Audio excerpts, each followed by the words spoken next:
Hello and welcome back to Niche Tea, where we talk about drama happening in communities you may not be a part of. Last time we talked about the most respectful frenzy I've ever investigated in the fountain pen community surrounding the 2024 potential re-release of The Dark Lilac Ink from 2016. Today we're going to talk about something that is majorly affecting the fanfiction community, and that is fanfic binding. To start off, what is fanfiction? As the name implies, fanfiction is when a fan takes a work of fiction that already exists and writes their own story utilizing that IP in some way. Predominantly, it's using the characters either in their existing world, or it could be out of the world, or it could be a whole other host of changes, but it's about those characters for the most part. Very much the same as you'll see with fan art, where fans will make their own artistic representation of characters that they love from their specific IP of choice. Fanfiction is the exact same thing, just making their own stories. Millions of people read fanfiction, even if they're not writing it. It's a really fun way to continue to engage with and explore an IP when you're done all of the official stuff. There are a bunch of sites where you can post your own fan fiction or read others. The biggest ones right now I would say were Wattpad and Archive of Our Own. And the cool thing about them is that these are literally set up to be archives, so you can search by author, you can search by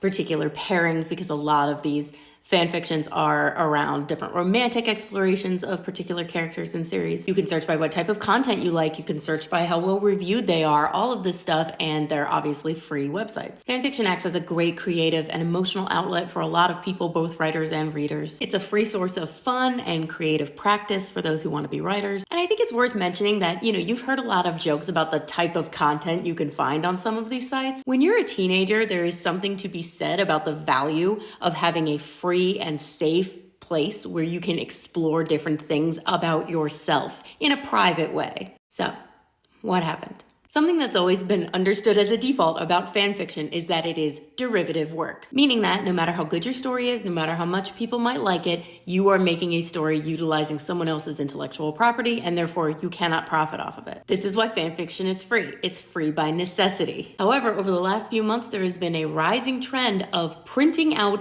binding, and selling fanfiction, predominantly on places like Etsy and eBay. If you search fanfiction, you will find it. Mostly for this very specific Harry Potter fic called Manacled that's about Draco and Hermione in this horrifically angsty alternate universe situation. Don't read that if you want to be happy. My friend explained it to me because she said she read it and she loves it, and apparently it is beloved, and if you love it, great. It's gonna be a no for me. It sounds emotionally devastating. But more to the point, this is illegal. Definitively not even a question illegal. And the people selling it aren't even the people that wrote it. It'd be like if I went on to AO3, picked fics that I liked, downloaded, printed, bound, and then sold them.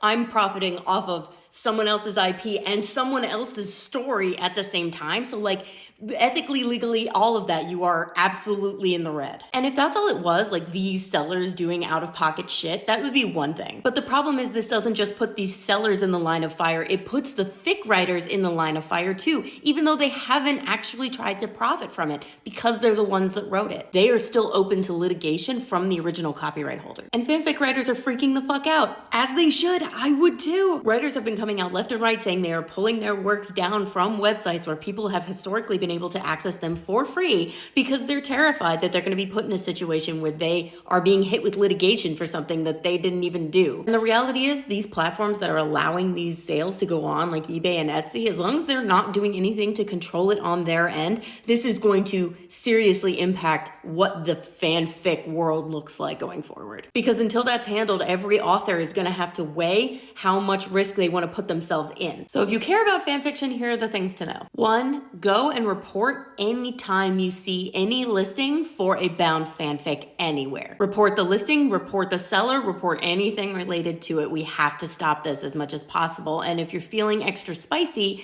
continuing to put pressure on these platforms to make a more blanket system to prevent this from going up will be helpful. 2 is to socialize and share resources that do exist about how to bind your own fanfic. Unfortunately, it is also illegal to print your own fanfic and then give it to somebody and have them bind it, because literally if they profit off of their services, anything other than materials, they are profiting off of that original copyright holder's IP. So literally the only legal way to get bound fanfiction would be to print it at home. You can't print it somewhere else, or they are profiting off of the IP. and then either take it to someone who is a binder who does it as a hobby and will do it for just the cost of materials and not their services, or to do it yourself. And the good news is there are resources out there who can help you. I'm going to put screenshots here of any resources I was able to find. I've already found a few, but in case I'm able to find any more, I will be adding them here also. Please socialize these as much as possible for those who are interested. The more we give people other options, the less likely they are to consider buying it illegally. I totally understand the desire to have like a bound copy of your favorite fan fiction. I've got some like really intense ones from when I was younger that I would love to have physical copies of. We just got to make sure we do it the right way. And lastly, let's just continue to socialize this message very heavily that this is not a thing we accept. Do not bully or harass